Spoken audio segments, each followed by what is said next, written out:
Hello everyone, and welcome to episode 20 of my Azur Lane Beginner's Guide series. Today, at the request of a comment that was made on one of my previous videos, I will be covering some general progression tips of how to progress and what to aim for in this game. And this is going to be a very general guide, so I will not be giving much details as to what ships to use to do certain content and whatnot, since there are many videos out there that has covered this kind of information, and I have also uploaded some videos related to this which I will mention, and you can go ahead and check on my playlist for beginner's guide series, quick and easy beginner's guide series, that is. So yeah, anyways, let's get into it. And the first thing that you should be aiming for in this game when you start playing, besides doing your dailies, your hard mode, whatever, all those things, you should be aiming to clear at least World 12.4 on your campaign. Once you reach World 12.4 and you are able to clear it and use it to farm your ships, that is when I recommend you to go to the next step. Now, to reach World 12.4, there will be some barriers in the way. The first barrier is World 8. World 8 has a certain pattern that starts occurring on a higher or more often basis, that is suicide bombers. Basically, these just zoom past your main vanguard and they go and hit your backline.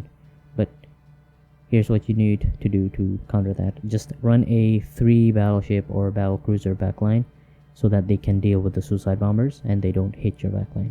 That's it. With that, you can clear World 8, World 9, World 10. World 11 is where the suicide bomber situation kind of gets dialed up to 11, so make sure that your ships are appropriately leveled. That is also a tip that I recommend.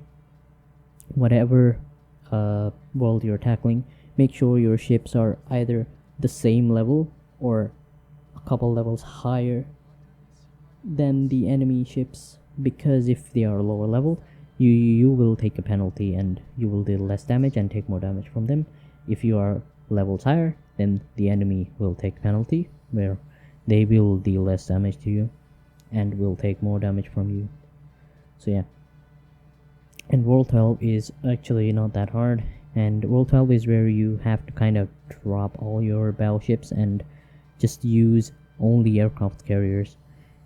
And with that, aircraft carriers and light cruisers that are able to deal with the upcoming and ongoing plane bombardment. If you can deal with those planes, you can deal with World 12. Not that hard. But yeah, anyways, once you're done with World 12, this is where you kind of unlock the holy grail of farming experience and coins at the same time, both of which you need a lot of. So you will get a lot of coins from clearing World 12.4, and you will also get a lot of EXP for your ships, which you can use to start grinding your PR ships. PR ship needs a lot of experience, which you will get from World 12.4. I have made a video about how to effectively grind PR experience. You can go check that out in my playlist that I just might link down below, but if I haven't, then yeah, go ahead and check my playlist. There's a lot of help there. Anyways, after that, once you have reached 12.4, this is where you want to start preparing at least 3 full fleets for tackling Operation Siren. Operation Siren is kind of your end game goal, besides PvP, but honestly, like, PvP is really not that serious in this game, and it's really not end game. So yeah, anyways, Operation Siren, you need at least 3 fleets if you wanna really go in and start grinding.